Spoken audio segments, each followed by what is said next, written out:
दोस्तों नमस्कार। दोस्तों मैं विमल शाही आप सभी लोगों का अपने चैनल में स्वागत करता हूं और उम्मीद करता हूं कि आप लोग सब लोग स्वस्थ होंगे एवं मस्त होंगे। सभी राष्ट्रवादियों और सनातनियों से ये निवेदन रहेगा कि आप लोग मेरे चैनल को सब्सक्राइब कर लीजिए और वीडियो को लाइक एवं शेयर भी कीजिए।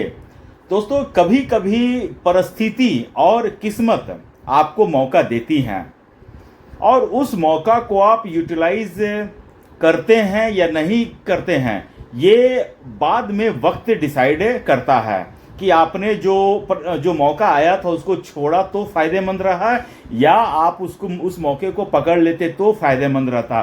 वो भविष्य की बातें होती हैं।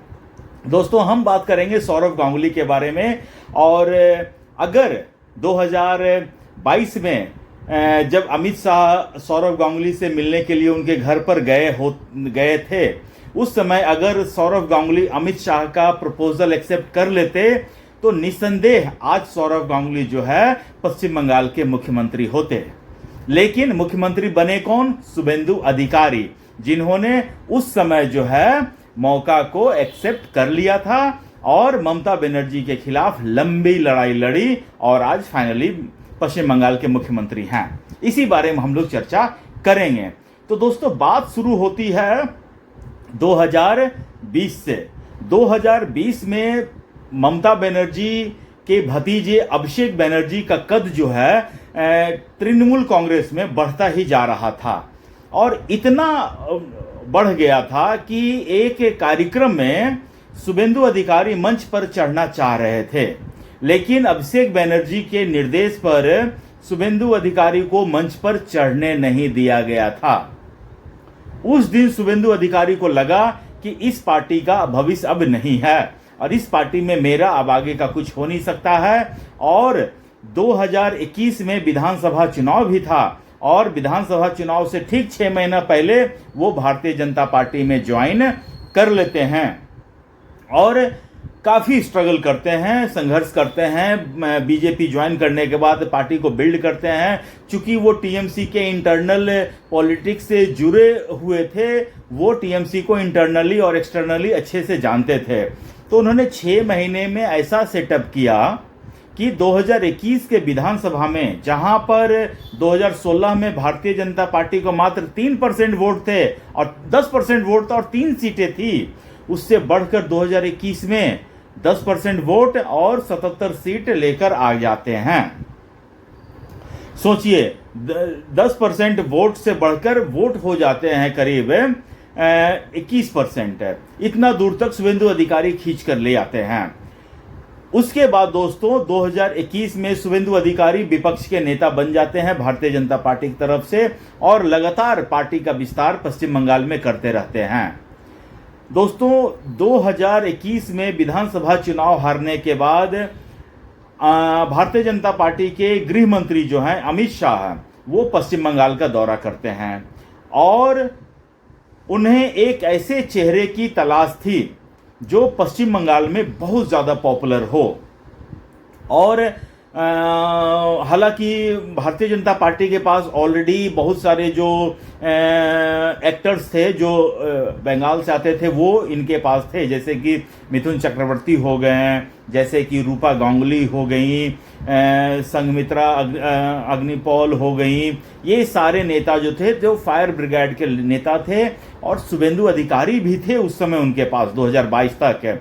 लेकिन फिर भी अमित शाह को लग रहा था कि कोई ऐसा फेस हमें चाहिए जो पूरे बंगाल में एक्सेप्टेबल हो और अमित शाह की जो खोज है वो सौरव गांगुली पर आके रुक जाती थी। उन्हें लगता था कि अगर किसी भी तरह सौरव गांगुली हमारे खेमे में आ जाएं तो ममता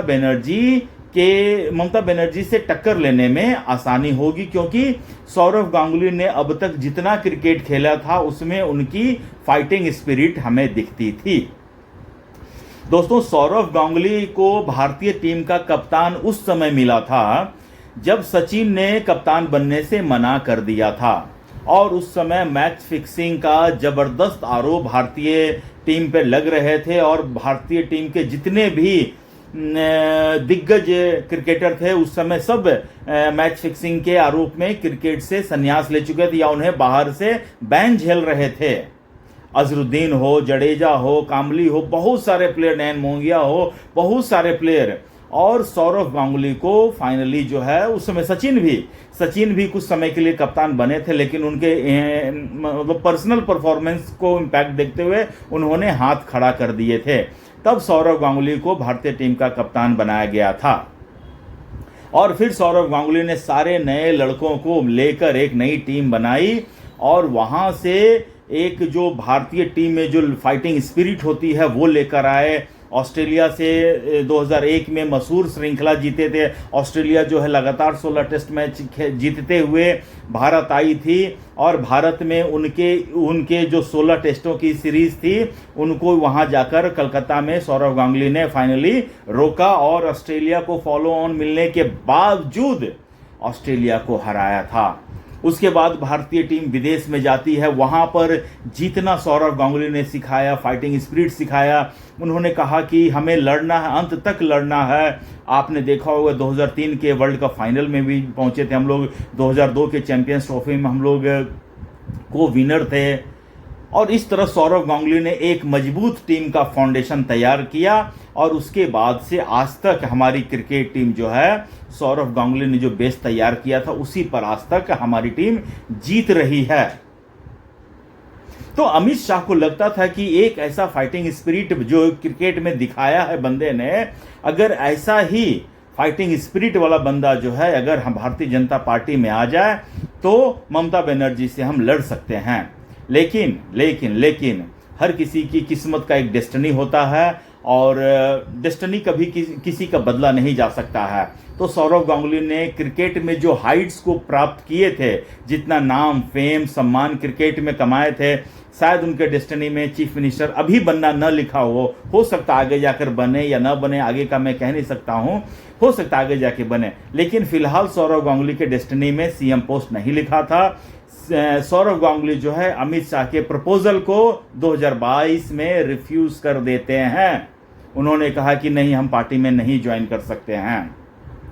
हालांकि बीजेपी उसके बाद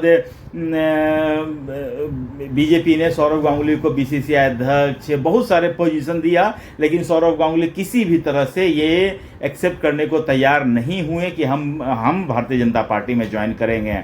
उसके बाद देखिए दोस्तों, अन्य लोग भी थे, जैसे मिथुन चक्रवर्ती हो गए, रूपा गांगुली हो गई, अशोक डिंडा हो गए। ये सारे लोग 2021 में भी थे और 2026 तक ये लोग भारतीय जनता पार्टी के साथ जुड़े रहे, ममता बनर्जी से फाइट करते रहें। और आज देखिए दोस्तों 2026 में तो इन सब लोगों की मेहनत रंग लाती है और शुभेंदु अधिकारी के अथक प्रयास से, सब लोगों का प्रयास है, मैं अमित शाह, मोदी की रणनीति, शुभेंदु अधिकारी, दिलीप घोष, सामिक भट्टाचार्य, इन सब का मिला जुला एफर्ट आज इस लायक हुआ है कि आज देखिए शुभेंदु अधिकारी भारतीय जनता पार्टी की तरफ से पश्चिम बंगाल के मुख्यमंत्री बने हैं। यही होता है कि जब आपके पास मौका आता है तब मौका किस समय आप एक्सेप्ट करते हैं, किस समय आप एक्सेप्ट नहीं करते हैं, उसके बाद आपका जो है भविष्य डिसाइड होता है। तो सौरव गांगुली अगर 2022 में अमित शाह का प्रपोजल एक्सेप्ट कर लेते और वो मान लेते कि हाँ हम ममता बनर्जी से फाइट करेंगे, तो आज सौरव गांगुली पश्चिम बंगाल के मुख्यमंत्री होते।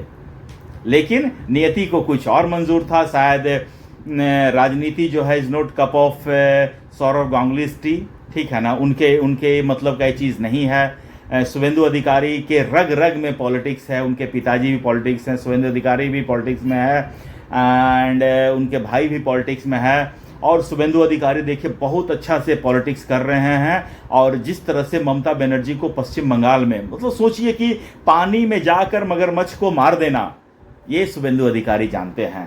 हालांकि सौरव गांगुली भी जानते हैं, सौरव गांगुली लेकिन क्रिकेटिंग फील्ड में ऑस्ट्रेलिया को ऑस्ट्रेलिया में, साउथ अफ्रीका को साउथ अफ्रीका में, इंग्लैंड को इंग्लैंड में जाकर हराया है, मतलब कि पानी में जाकर मगरमच्छ को मारा है। और लेकिन राजनीति ऑल टुगेदर डिफरेंट गेम है, डिफरेंट प्लेग्राउंड है और इस प्लेग्राउंड के माहिर निकले शुभेंदु अधिकारी। तो दोस्तों मेरा जस्ट एक विश्लेषण था, पता नहीं आप लोग इससे सहमत हैं कि नहीं हैं। अगर सहमत हैं तो कमेंट कीजिए और नहीं सहमत है तो भी कमेंट कीजिए। और अपना ख्याल रखिए, स्वस्थ रहिए, मस्त रहिए। नमस्कार, बाय।